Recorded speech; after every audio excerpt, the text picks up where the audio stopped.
समझाना चाहें, कौन नहीं समझेगा महाराज। सभी गोपिकाओं को बड़े ध्यान से समझाया। सभी गोपिकाएं खड़ी हो जाती हैं, बगल हो जाती हैं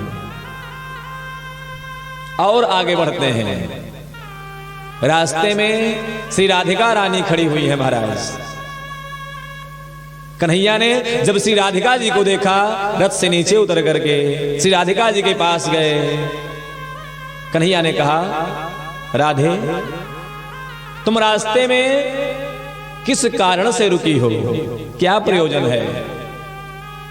राधा रानी ने कहा कि हे कन्हैया, मैं जानती हूं कि तुम मथुरा जा रहे हो, मैं जानती हूं कि तुम मथुरा जा रहे हो, परंतु ध्यान रखना मैं तुम्हें रोकने का भाव लेकर के नहीं आई हूं, मैं तुम्हें रोकूंगी नहीं। क्यों? क्योंकि अगर मैं तुम्हें रोकूंगी तो मेरा प्रेम नष्ट हो जाएगा, मेरा स्वार्थ छलक जाएगा, लोग मुझे स्वार्थी कहेंगे। तुम जाना चाहते हो तो प्रेम से जाओ, मैं तुम्हें रोकूंगी नहीं। कि रोक ही जो तो अमंगल हो।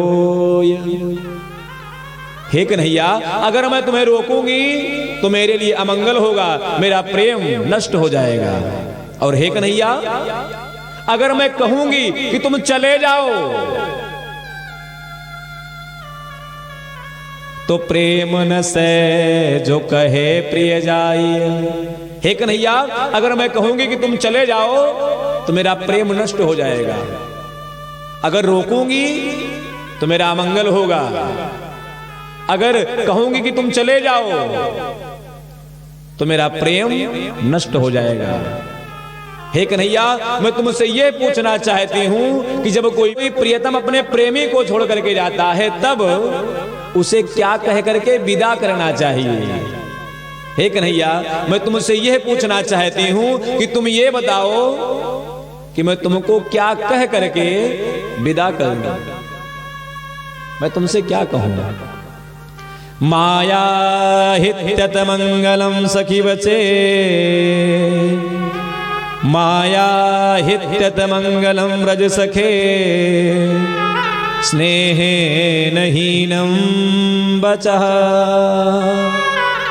हे कन्हैया, मैं तुमसे यह जानना चाहती हूं कि अपने प्रियतम को क्या कह करके विदा करना चाहिए। कन्हैया चुप हो जाते हैं, कहते हैं किशोरी जी, मैं आज मथुरा जा रहा हूं, तुम चिंता मत करो, मैं परसों चला आऊंगा।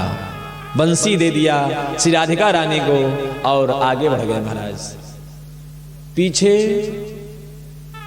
जितने गोप ग्वाल हैं, जितनी भी गोपिकाएं हैं, मैया यशोदा इत्यादि देख रही है महाराज। सबके आंखों में अश्रु है, सब लोग रो रही हैं, विधाता को दोष दे रही हैं,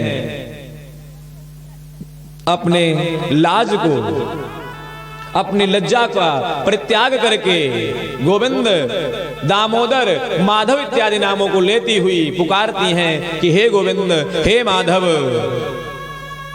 कुछ समय और रुक जाओ। कन्हैया नहीं रुकते हैं महाराज, रथ आगे की तरफ चल लेता है। सभी गोपिकाएं खड़ी होकर के निहारती रहती हैं, देखती हैं कि रथ जा रहा है, अब रथ दिखाई नहीं दे रहा है। जो रास्ते में धूल उड़ रही है महाराज, वह धूल दिखाई दे रही है। धूल भी शांत हो गया है, रथ भी चला गया है। सभी गोपिकाएं मार्ग में ही बैठ करके कन्हैया के आने की प्रतीक्षा करने लग जाती हैं और बैठी हुई है महाराज। कन्हैया दाऊ भैया के साथ आगे बढ़ते हैं। श्री अक्रूर जी, श्री अक्रूर जी आज बोले भक्त वत्सल भगवान की जय हो। श्री अक्रूर जी यमुना जी में स्नान करते हैं। जैसे ही डुबकी लगा करके नीचे देखते हैं तो देख रहे हैं कि भगवान कृष्ण शेष सैया पर लेटे हुए हैं। डुबकी लगाने के बाद बाहर आते हैं तो देख रहे हैं कि रथ पर दाऊ भैया और कृष्ण कन्हैया बैठे हुए हैं। अक्रूर जी को विश्वास हो गया कि यही भगवान नारायण है। आकर के भगवान की सुंदर स्तुति गाई है और आगे बढ़ते हैं महाराज। रास्ते में एक जगह पर सभी लोग रुकते हैं। ध्यान दीजिएगा कि आज जब कन्हैया और दाऊ भैया मथुरा आए हैं तो उनके साथ कई ग्वाल बाल भी आए हैं, कई बाल सखा भी आए हैं, कई बालक आए हैं महाराज। बाबा नंदराय जी भी इन्हीं के साथ आए हैं। सब लोग साथ में रुके हैं एक जगह पर। कन्हैया ने कहा, हे बाबा नंदराय जी,